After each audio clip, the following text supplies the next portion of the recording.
A warm greetings to each and every one of you in the audience. Thank you for joining us. This is a Just and Equitable Transition News podcast Talanoa series. JJ, the Traveling Diplomat. Welcome, everybody. Also, shout out to MCST and all of the people that are behind this podcast series, making it work, joining me, helping me on my journeys in meeting amazing people involved in oceans, at the IMO, in climate, and beyond.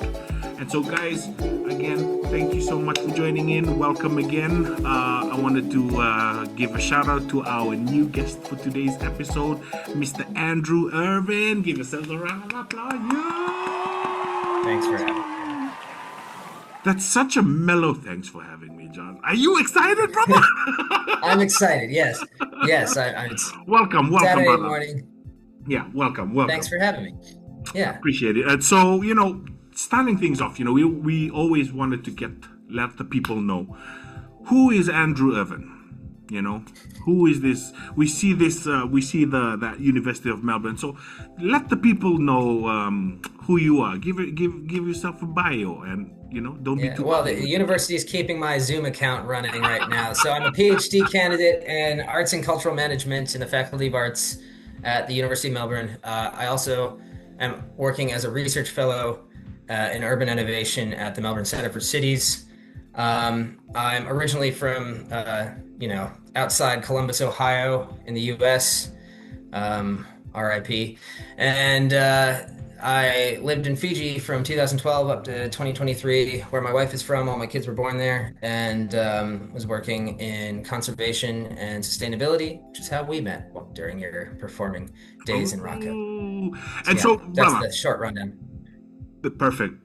And if anyone has any questions or things during this while you're listening in, don't forget to react with a like, with a love, with a hate, with whatever, with a crying, with the Halo one, and like it, and please put your comments on the section below. Brother, what made you get into this work for? What made you want to pursue this PhD? Oh, well, all right. So I attempted a PhD previously at the University of the South Pacific under Project Cerulean, which, for those of your listeners who are familiar with the Pacific shipping realities might be familiar with, but it was a Swire-funded shipping project to scope and design, and it was meant to construct and operate a bespoke cargo sailing vessel to serve outer islands in the Pacific, running between Fiji and the Marshall Islands through Tuvalu and Kiribati. Yep. And COVID happened in the middle of that, and what was supposed to be, a Fiji-built vessel of under $3 million turned into a Chinese-built vessel of over $6 million, and Swire decided to scrap the project, despite the incredibly significant environmental and social co-benefits the project would have realized over the lifespan of the vessel. It just didn't make money, make sense from a monetary perspective. Right. And so, what was going to be a PhD just turned into like 400 pages worth of economic trade analysis and reporting on the design of the vessel, and not a PhD. So I was really down on the idea of academic work for a little bit. And then during COVID, I couldn't get any bike parts in Fiji, so I started walking everywhere. And the one thing I can do while I'm walking that I can't do while I'm biking is read books. Not safe while biking, but I can do it while walking. So I started reading a bunch of the old science fiction collections in the USP library, just walking around Suva. And then I picked up one called Time Probe, The Sciences in Science Fiction. It was edited by Arthur C. Clarke, but had a bunch of different shorts. The book I've got a... Yeah, it's going to show up. But there's one in the USP library for any of our listeners who are in Suva. You can go check that out. And it's great to the USP and the US libraries. Yeah, plug to the USP library. It's great because it's got a bunch of different vignettes from the perspective of different disciplines. So like meteorology, astrophysics, genealogy. Interestingly, one of the stories was published in like 1927 or so, was by Julian Huxley, the first head of UNESCO, and it's called The Tissue Culture King. Really alarming, pretty racist, but it's where the idea of tinfoil hats and conspiracies to prevent mind control came from. That's where it's been 100 years almost since that idea has been in the common lexicon. But yeah, that's where it came from. So yeah, that gave me the idea. I said, I could do this as a PhD. And so my proposal was structured around writing different scenarios, near future hard science fiction climate scenarios about proactive response across all of the Pacific Island countries where I've been working for the last decade plus. Yeah. Because I've been working on policy and technical reports and all of the good guidance about how we decarbonize. And all of those reports generally, they get completed and put on a shelf and ignored. And so I'm trying to portray visions of what things would look like if we took that good guidance and made good decisions, and portray an image of the Pacific where things are working out better than they otherwise would if we continue doing things the way the business as usual trajectory and current geopolitical petrodollar fossil fuel paradigm is leading us. So yeah, and that's my PhD. And then you're doing these, these short stories, right? These stories. And so, why don't you share with the people, share one of those stories? We don't want to put it all out there. We know you're just about to reach there, but tell us one of the stories, what it would look like, as if you were telling a kid. I've dropped a link in the chat, which you can share, because it's the one that I've had published thus far with Omni-Sci magazine here at the University of Melbourne.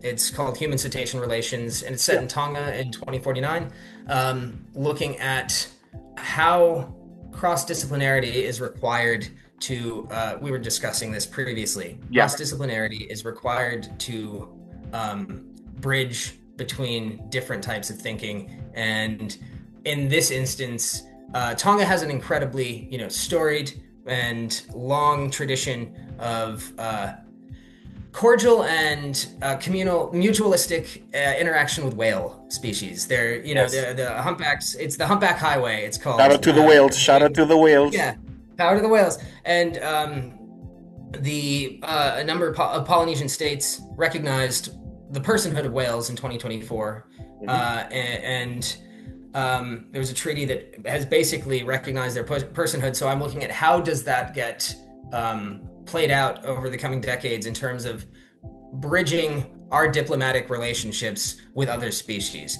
We talk about, there are all sorts of people having AI psychosis right now, attributing agency to large language models. We know that cetaceans are sentient species. They have languages, they communicate with each other, they remember each other, they have names. And if we encountered whales on another planet, for instance, if we encountered something that resembled whales in terms of behavior and morphology under the ice on Europa, we would immediately freak out and try to contact them because we would recognize they're an intelligent species. Our closeness in proximity to whales in terms of cohabitating with them on this planet, many cultures have created an adversarial or commodified relationship. One of the only good things about the fossil fuel industry is its advent led to a decrease in the demand for whale oil. And if we had not found our energy sources from the fossil fuel resources elsewhere in the world, the oceans would be completely depleted of whales by now. They would have gone extinct over a century ago at the rate they were being depleted. And so this is about restoring that bond and that connectivity and that linguistic connection through music. So not all of my stories are as focused on the arts or on the relationship with other species directly and that interaction. But this one's published, so people can enjoy that one for the time being, while the other ones are being prepped for my dissertation examination. That's cool, brother. Now, take us, invite us into your mind, into your creative mind. Take us through the process of how you create these stories or create these works. what are the steps? What do you consider? What inspires you in that whole process until you reach that publishing moment? I think, well, I mean, the approach that I've been taking is very much, and I've always been interested in background research to create compelling narratives. I know people are familiar with, overzealous fans who will chew apart media for plot holes and look at all of the ways in which reversing the polarity is nonsense in different Star Trek episodes, like all of the different holes in narratives. And I like trying to preemptively plug those holes and make sure that I have a scientifically sound story or historically accurate story whenever possible. I try and do as much primary source and subject matter research as possible to make sure that my art is strengthened by its science. And I think this is at core the way that I approach media, is trying to be a credible scientist in generating art and trying to be a proficient artist in how I communicate science. People talk about research, translation, and communication all the time. There are a lot of people doing incredibly critical work to unpack the solutions for sustainability across various systems of society, but they don't know how to talk about it beyond their, we were talking about the mole and the fox. Oh yeah, Tolstoy's Mole and Fox. To do anything besides go down their tunnel. They're focused down their microscope and aren't looking up and around and talking to the people about what they're looking at and figuring out the language that other people who can't look down that microscope need to understand what that person's looking at. It's all about bridging perspectives. Wow, that's so cool. And I like the fact that you want the science to help define your art or help support your art, or that's such a great thing. And so you mentioned you mentioned a little bit of your examples in Star Trek. What are some of your other examples that inspire you apart from Star Trek? I will say, well, just someone who takes a similar approach, and my PhD supervisor, Christian, who we were talking about his book recommendations. Yep, he's also in the podcast, guys. He's also in the podcast. Yeah, he'll be out there. Yeah, Ray Naylor's The Mountain and the Sea, who's another another individual who has done a lot of policy work, and I think generated a really rich depiction of marine life and the interaction between, in that case, it was a human and octopus population. And so I think that definitely, if people enjoy the short story that I've shared, they would enjoy the full novel of The Mountain and the Sea. And let's see, what else should I can keep going. What? Two more. Oh wait. Well, since you don't need to add this one on the screen because I already have the book right here. No, is it not going to show up? All right. Is it going to show up? Oh, always will be by Michaela Saunders. She also edited This All Come Back Now a couple years prior to that, and in terms of First Nation perspectives here in Australia on visions of the future and alternate realities or scenarios.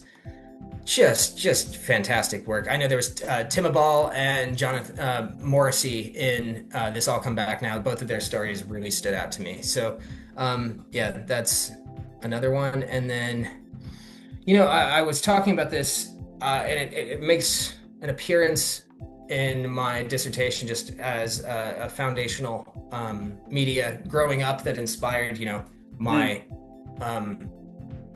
I guess cross-cultural receptiveness and willingness to go to new places is the show Northern Exposure.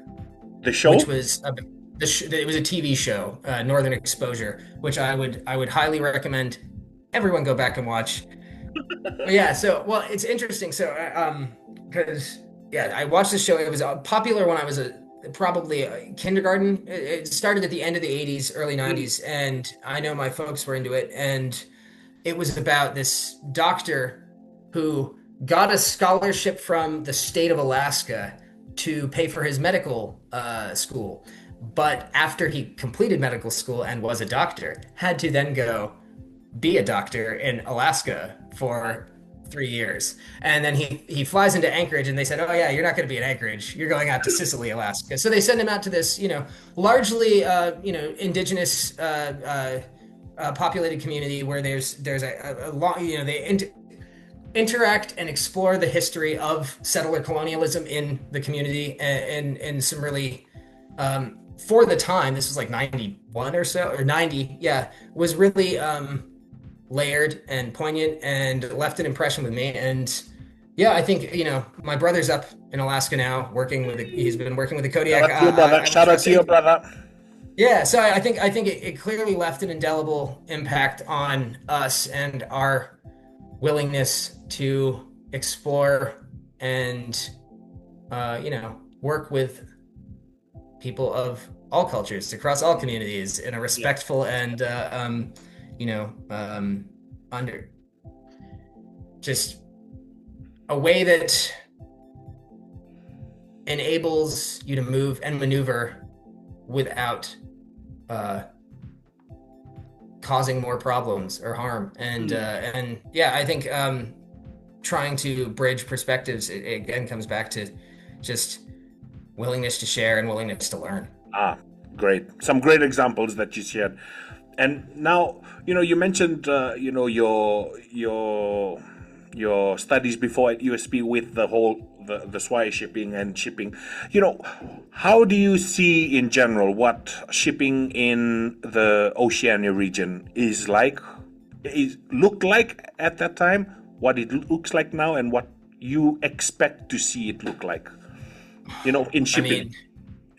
For a while I was writing articles for the Fiji Sun, shipping analysis. I remember some of them, I'm bummed because I had one that was really illustrative, and they didn't end up printing both of the maps in comparison because it didn't make things look good. It's coastal seaports there were in like the 1890s from this. Yeah. There was an Australian geographer's map, and then it showed what ports and jetties FRA currently oversees, and the steep decline in coastal accessibility and the decentralized diversity of communities that were incorporated into the civic services. It was stark, and it was really alarming to see the ways in which the externally imposed fossil fuel paradigm and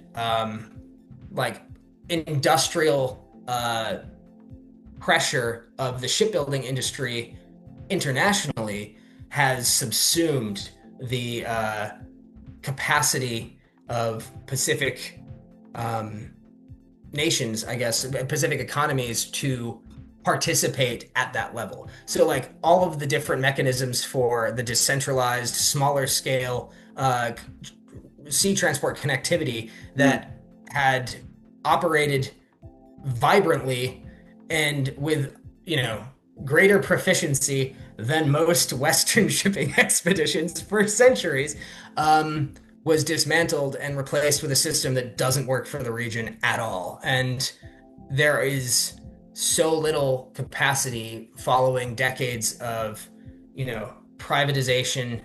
And like if you look what happened in Fiji with the slipways and Fiji Ship and Heavy Industry Limited in the 90s, it's just that it's the same process of privatization and value extraction, and all of the national capacity to meet the people's shipping requirements has been whittled away and eroded. And it's really, really alarming how little attention it's given. And it just, I've been in many dialogues around the broader energy sector, looking at electricity and allowing the electrification needs terrestrially to supersede the energy required for the transport of goods. Like it's transmission of things, not just energy. There's preserved energy in all of the things that we do. If you're able to move people to and from places, those people then exert energy wherever they are. So it's just a really incomplete way of looking at societal systems that's been playing out in the development dialogue across the region the entire time I've been there. And it's taken people like you and all of our colleagues getting up and yelling and singing about it to bring it yeah. to more centrally in the discussion and just getting it included. Like, it's been 14 years now since the first sustainable sea transport Talanoa at USP, and that set off a lot of these international relationships and discussions that have flourished and bloomed into a network of people who are paying attention to these things, because they just were not adequately on the agenda at all, and they're still not being adequately addressed now that they are on the agenda. Yeah, I mean, like, even, like, building on from what you said, like, how many years since the last sustainable transport meeting, even like our work at the IMO, like where we are right now, with this net zero framework, or I mean, like, give or take 5 years ago, this was not even a conversation at the Maritime Organization. There was up until, post COVID, there I could count on both hands the number of people who were seriously working on addressing these issues. Exactly. It's multiplied by then, but not at a rate high enough to break the bricks in the OPEC block where they're throwing billions of fossil fuel dollars and trying to just bury a small Pacific contingent in bad praxis and threats. I mean, my country, home country, is breaking all of the international laws. Like, every single law that you can break, pretty much, they're game for it. So it's really difficult when there is not an environment where you can count on true people acting in good faith. Yes. Like, we don't have good faith actors in charge of navies right now. So it's unfortunate that the current the scene right now, in geopolitics, is heavily impacting, these different forums and negotiations that we're doing, but even in academia as well. Yeah? But now, we're gonna tone it down a notch. We're gonna tone it down a notch, and we're gonna bring it back to Andrew before the Andrew we see and know today. We want to take you back to your upbringings. Take us back when you were a little one. Tell us, what was it like growing up? How many kids? How many brothers and sisters? What were your hobbies? I know. Well, Brother Andrew here likes to cycle. You should have done like the Tour de France or something, man. But he loves to cycle. Yeah, I like getting from place to place with as little hassle as possible, and it means less time in the gym if you're just getting around. Why not? Putting in the work. Yeah, and so where I am right now is the pinnacle of having a bicycle. I know. That's like the main reason I would love to get up to the Netherlands is to enjoy that cycling infrastructure, that cycling culture, and just see what it is in full bloom. I will say that, I've tried everywhere I can in the Pacific to ride bikes where they have them. But that was not the question. I guess, so I've been riding bikes since I was like 4 years old, when I got my little Murray with the training wheels, with the coaster brakes. The ones on the sides? Yeah, of course. Yeah. And that was, back outside Columbus, Ohio. And, growing up is peppered with little college towns and mostly cornfields. What was in our town? Owens Corning, the Owens Corning fiberglass factory. that was the big thing, a mile or two over. I was there and moved to the next college town over when I was a kid, like teen, and then I was always into, like, I remember being a little second grader, and there was it was a poster competition.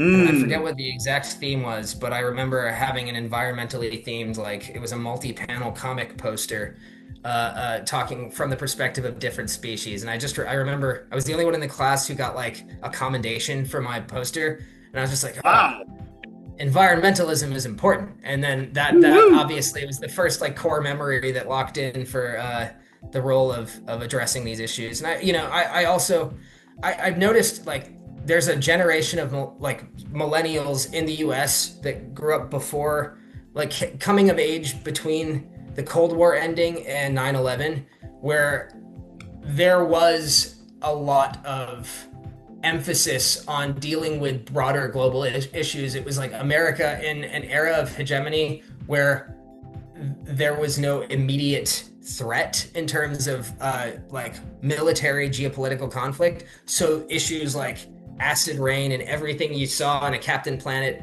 episode were part of the grand challenge that we as kids were being told to like stay alert for and deal with as adults. So a lot of my peers I know are of the same general environmental inclination. Part of that was, growing up with people who valued education as well. My mom's a teacher. My dad does construction stuff, but pays attention to what he's building things out of. So he's just aware, the general awareness of things. And so I've noticed there's a certain amount of environmental prioritization amongst like my peer group that I don't necessarily see in older or younger people, and who have like there's a certain amount of like fatalism or nihilism that I think is emergent in a post those who came of age post 9/11, where like a authoritarian totality and surveillance state pervasiveness is kind of taken for granted.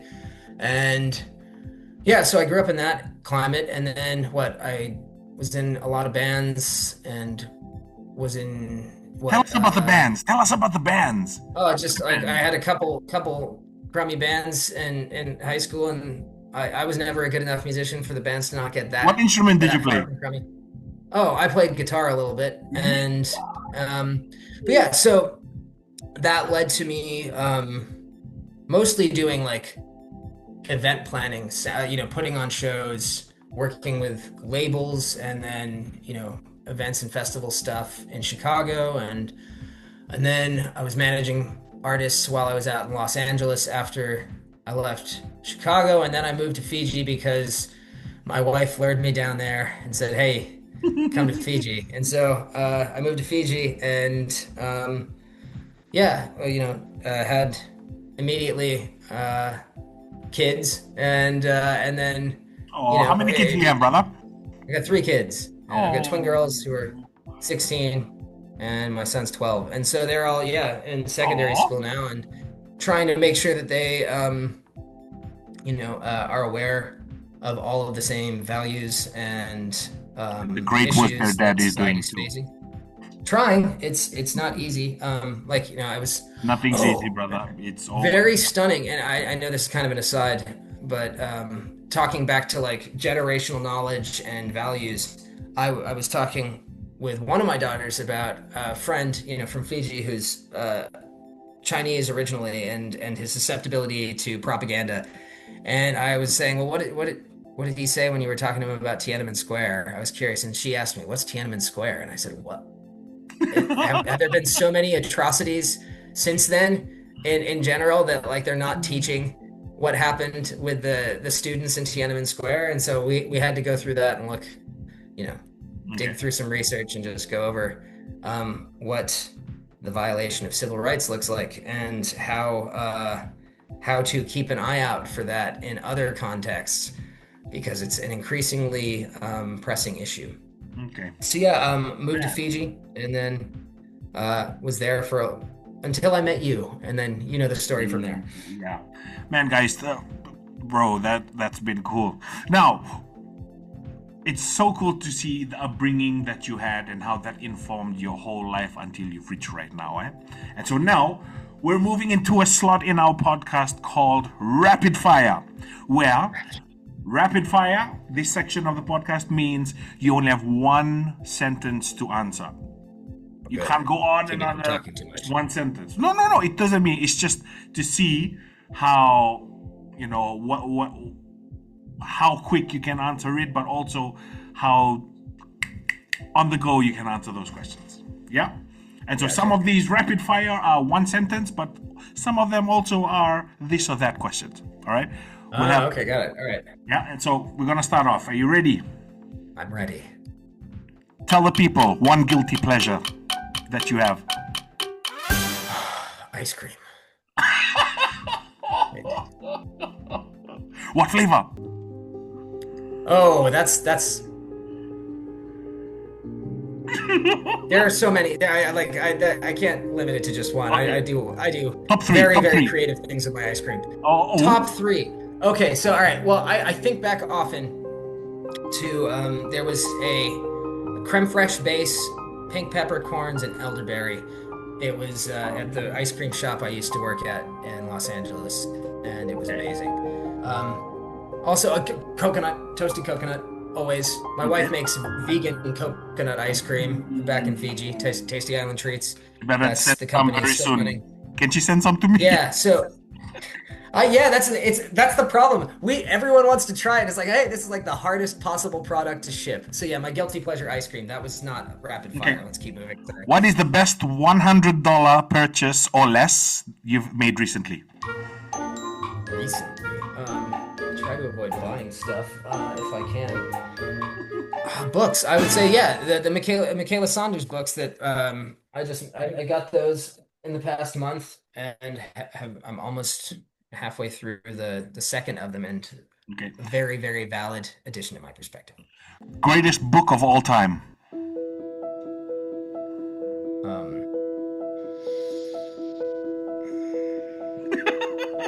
Tough one. Personally, Yeah. Ishmael, Daniel Quinn's. When I read that as like a 13-year-old, Okay. that had the most monumental impact on my perspective. Lord of the Rings or Harry Potter? Lord of the Rings, of course. Star Trek or Star Wars? Oh, I think that's shifted over the years. I think I'm leaning Star Trek more now. Star Wars has jumped the shark hard, and yeah, Star Trek. Okay. Kava or Fiji Gold? Oh, Kava. Yeah. Because Fiji Gold's not like a special beer. You can get a beer of moderate taste anywhere. Kava you can only get in certain parts of the world. Okay. Kava all the way. Netflix or YouTube? I guess YouTube ultimately, because there's more content and it's less, curated and controlled. Okay. And finally, pizza or burger? Pizza, man. Yeah. Okay. You can do anything to a pizza. A pizza can become a burger if you try hard enough. Like, We can have a whole episode on that alone. yeah, Cheers, brother. Oh man, thanks. Okay. absolutely. Now we're now in one section called Recover Corner. REKAVA and KONA. The Recover Corner. Now tell the people, you've had kava. What's your favorite chaser to go with kava and why? Oh, it's all right. And this is another plug to a Fiji product. The Fiji, the Juice Fiji. Juice Fiji. Ooh, yes. The stuff with Juice the Fiji. Shout out to Juice Fiji. the turmeric and Panapasa stuff. It's because like neither of them taste great, and You're not wrong. You're not wrong. No, like so one's like real ginger turmeric heavy, and then kava's got that kind of peppery dirt. Yes, taste. it does. So, yeah, like in Fiji, it got to I would start my day. Most people drink coffee. I don't need coffee. I need to get down to island time, so I'd start my day with a nice tall pint of kava. That's so interesting. You start your day with kava. Ooh. Yeah, because like it would help me get down to island time. Right. Because I don't land there naturally. So yeah, I would start my day with some kava and then the juice Fiji, because that like helps with your metabolism and like a detox of the system throughout the day. Yeah, it's like it's a because kava's toxic, but like if you do the detox at the same time, I drink lots of water. A big part of the issue with the kava stuff is the drying out of the skin that takes place for people who don't drink enough water along with the kava. Guys, drink your water. Drink your water. Drink plenty water. Especially when you have kava, drink water. Of water to kava at least. At Maybe least. 4 to 1. Minimum. All right, man. Cheers, brother Andrew. Now, just we're at the end now, and so what I want to leave our audience with, and Andrew, I mean, thank you so much. You've shared a lot, and I think the people will start to know more about who you are in the academic space, but also you as the human being, and that's the main thing about what we want to know about the people is we're human beings. We love Star Trek. I've surprisingly watched a lot of Star Trek over the last month or two because it also, for my dissertation providing. What's the thing they say? Where they go live long and prosper. Live long and prosper. Okay. I think part of it, as I've been working on my PhD, has moved me towards Star Trek is that it is largely depicting hopeful and positive visions of the future. Yes. Yeah. And that is not what's happening in Star Wars at any point, really. Star Wars is just, endless conflict. And so I think it's been useful going through Star Trek plots as I'm trying to do, positive iterations of the future in my PhD work. That's perfect, bro. And you're right, because Star Trek has a lot of great themes, like discovery of planets, the peoples of those planets, how to approach them, and I think they have, I watched a few. Yes, exactly. That's exactly how you can relate to even our own history here on Earth. And awesome. And so, let the people know, what 2026 is in store for you. Hopefully getting converted doctor.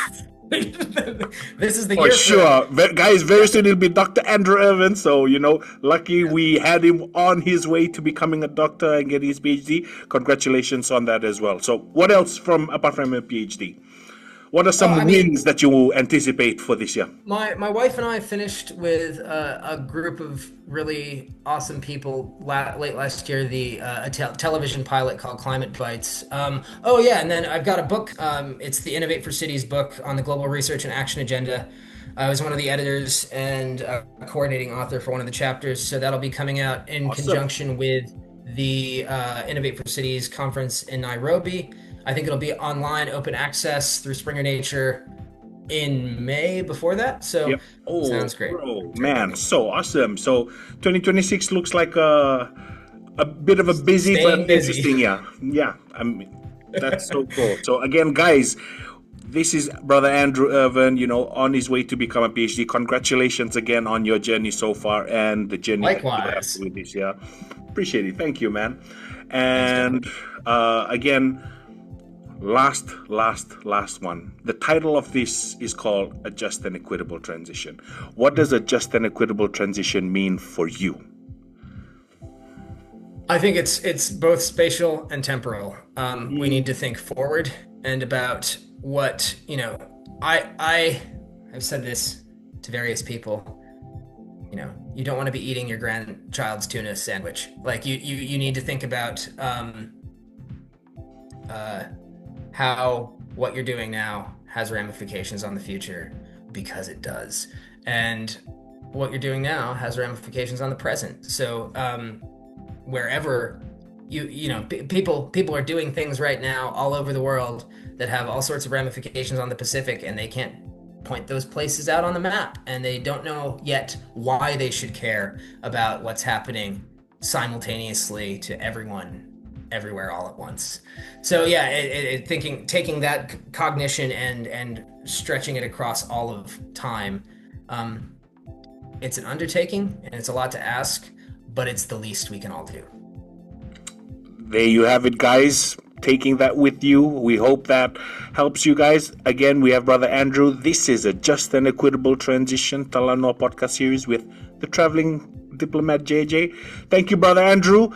Stay tuned because we have more things, more amazing people on this journey so far. Catch us every week. We have an episode coming out every week. So stay tuned for those. This is gonna be a really, really interesting journey with you guys. And Andrew, thank you for being part of that journey with me. I really appreciate your time. Guys, enjoy, have a blessed evening, and don't forget, jet now, jet tomorrow, and jet for the future. Chee-hoo!